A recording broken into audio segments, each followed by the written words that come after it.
નમસ્કાર દર્શક મિત્રો, ન્યૂઝ 9 ગુજરાતીમાં આપનું હાર્દિક સ્વાગત છે। હું દક્ષા રાવણ। જોઈએ આજના સમાચાર। રાજુલા પંથકમાં ભારે વરસાદ બાદ તબાહી।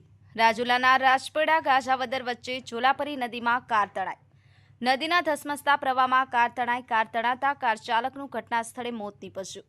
આ ઘટના પગલે લોકોના ટોળેટોળા એકઠા થયા। મામલતદાર અને ટીડીઓની ટીમ ઘટના સ્થળે પહોંચી જેસીબી અને સ્થાનિકોની મદદથી નદીમાંથી કારને બહાર કાઢવામાં આવી।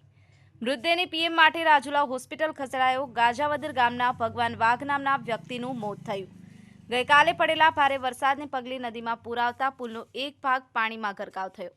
નૌશાદ કાદરી, ન્યૂઝ 9 ગુજરાતી, અમરેલી। ઘટના વહેલા સવારે 6 વાગ્યાની આજુબાજુની ઘટના છે। ભગવાનભાઈ કરીને આહિર સમાજમાંથી અહીંયા બાજુના ગામના એક વ્યક્તિ હતા, તેમનું ગાડીની અંદર રસ્તાની અંદર જતા ગાડી પુલની અંદર ધરાશાય થતાં એમનું મૃત્યુ થયું છે અને તેમની બોડી હોસ્પિટલ ખાતે ખસેડવામાં આવી છે। ત્યારબાદ અમારા અહીંયાના સ્થાનિક લોકોને એવું કહેવાનું છે કે 6 વાગ્યાથી અલગ અલગ અધિકારીઓને, પ્રાંત સાહેબ હોય કે ટીડીઓ સાહેબ હોય કે એનડીઆરએફની ટીમ કે એના સ્થાનિક રાજકીય આગેવાનો તમામના કોન્ટેક્ટ કરતા હતા, પણ એક પણ આગેવાન કે એક પણ અધિકારી કોઈના ફોન ઉપાડતા નહોતા। તંત્ર દ્વારા અહીંયા કોઈ મદદ સ્વરૂપે આવ્યું નથી।